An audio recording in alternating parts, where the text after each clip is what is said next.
Mangrol ST વિભાગ દ્વારા Shri Ram blood bank પોરબંદરના સહયોગથી એસટી ડેપોમાં રક્તદાન શિબિરનું આયોજન કરાયું હતું, જેમાં એસટી બસના ડ્રાઈવર, કંડક્ટર સહિતના મોટી સંખ્યામાં ડેપોના કર્મચારીઓ, સ્ટાફ દ્વારા બ્લડ ડોનેટ કરવામાં આવ્યું હતું.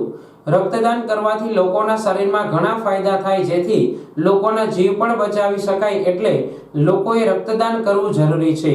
માંગરોળ મુકામે એસટી ડેપો સ્ટાફ તથા સોલંકી સાહેબના સહયોગથી રક્તદાન કેમ્પનું આયોજન કરેલું છે. તેમાં બધાનો સાથ સહકાર મળેલો છે. અમને એસટી ડેપોના સ્ટાફના બધાના બ્લડ રક્તદાન ચાલુ છે. રક્તદાન વિશેની માહિતી આપી, બધાને સમજાવ્યું અને રક્તદાન કરવાથી ફાયદા ઘણા બધા છે. શરીરમાં 350 ml લોહી બ્લડ ઓછું થતું નથી, સામકનું બ્લડ વધે છે. આપણા શરીરમાં બોન મેરોમાં બ્લડ કન્ટિન્યુ બનવાનું ચાલુ હોય, જે બ્લડ અવિરત શરીરમાં બ્લડ નવું આવે છે. રક્તદાન કરવાથી હાર્ટ એટેક આવવાની સંભાવના ઘટી જાય છે, બ્લડ પ્રેશર નોર્મલ રહે છે અને ઘણા બધા ફાયદા થાય છે. બ્લડ બેંકના સહયોગથી આ રક્તદાન શિબિરનું માંગરોળ ધારાસભ્ય ભગવાનજીભાઈ કરગઠિયા સહિતના રાજકીય સામાજિક આગેવાનોએ મુલાકાત લેતા તેમના હસ્તે તમામ રક્તદાતાઓને શ્રી રામ બ્લડ બેંક દ્વારા અપાતા પ્રમાણપત્ર એનાયત કરવામાં આવ્યા હતા.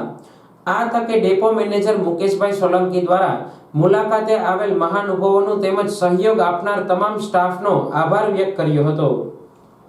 આજ રોજ તારીખ 5/1/2024 રોજ માંગરોળ ડેપો ખાતે એસટી વિભાગ દ્વારા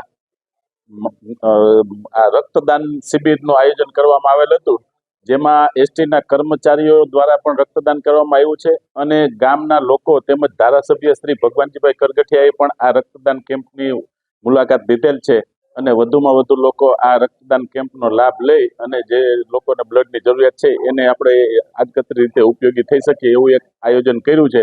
તો દરેક ગ્રામજનો તેમજ પ્રજાજનોનો હું આ તકે હાર્દિક આભાર માનું છું, જે લોકોએ અહીં આવી અને અમારા કાર્યક્રમને સફળ બનાવવાના પ્રયત્નો કર્યા છે. એ દરેકનો હું આ તકે આભાર માનું છું. જય ભારત.